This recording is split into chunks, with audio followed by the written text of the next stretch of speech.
starters, Army Specialist Justin Perez was severely injured while serving our country in Afghanistan in January 2011.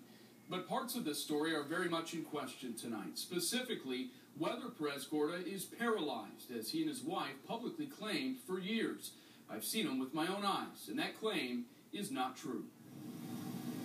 This was former Army Specialist Justin Perez 1 month ago, unloading long pieces of lumber inside the garage of his Dripping Springs home. It was a much different sight than the one captured by cameras right before Christmas 2013. Very happy. We're excited to be here today. Neighbors, state dignitaries, and other wounded veterans greeted Perez as he, his wife, and their 2 daughters moved into a home with lowered countertops, wide hallways, and bathrooms specifically built to accommodate a person in a wheelchair. The home, appraised for more than $380,000, was built and paid for by the national nonprofit Homes for Our Troops. This YouTube video was shot by Homes for Our Troops before it awarded the house to Perez and his wife. Executive Director Bill Ivey called it a video interview of sorts, later used to raise money to fund the new home. We're going to stay in this house, and it's going to be our home. The interview contains sensitive and specific information about the extent of Justin's wartime injuries, which included a traumatic brain injury, or TBI. He has permanent losses to both lower extremities. He's paralyzed from the belly button down. Perez made the same claim when KENS 5 spoke with him in April 2012. I'm paralyzed.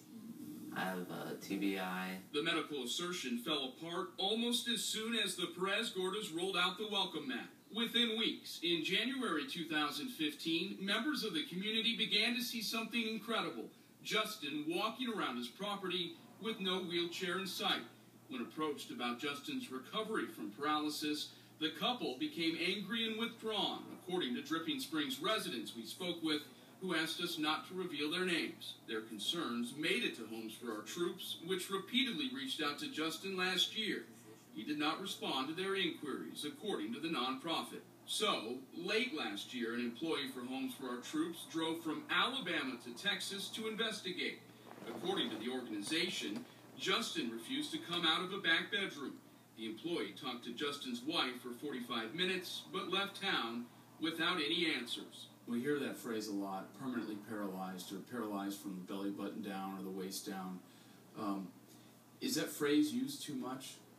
It is. Dr. Jesse Neely, formerly of Brooke Army Medical Center's Warrior Clinic, is now the medical director of Reeves Rehabilitation Center at University Hospital. He says a traumatic brain injury alone rarely causes paralysis from the waist down. It has to actually be some kind of spinal cord injury.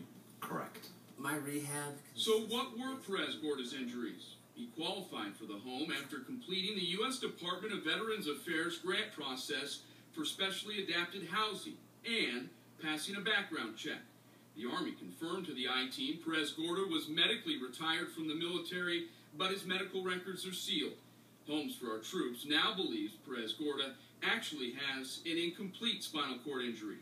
Dr. Neely, who did not treat Perez says patients do not recover from these type of traumatic injuries this quickly. Where are they usually at 1 month after being wheelchair bound?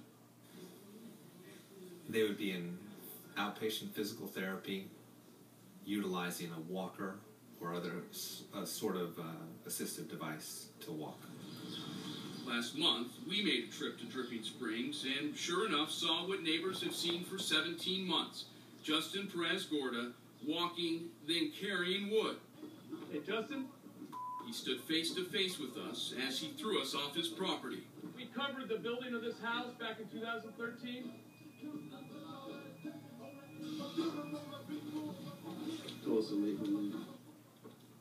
Homes for Our Troops Executive Director Bill Ivey released the following statement to the I-Team, quote, "Obviously, there is something out there we missed. Homes for Our Troops continues to assess the situation and is weighing our options." Ivey said taking back the home is on the table, but as a last resort. Justin's bio was recently updated to say he was diagnosed with incomplete paraplegia and not permanent paralysis. Ivey said he made the change after re-examining Justin's medical records.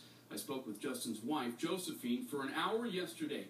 She slammed Homes for Our Troops and said the nonprofit has known for years her husband is able to walk. With the I-Team, Dylan Collier, KENS 5 Eyewitness News.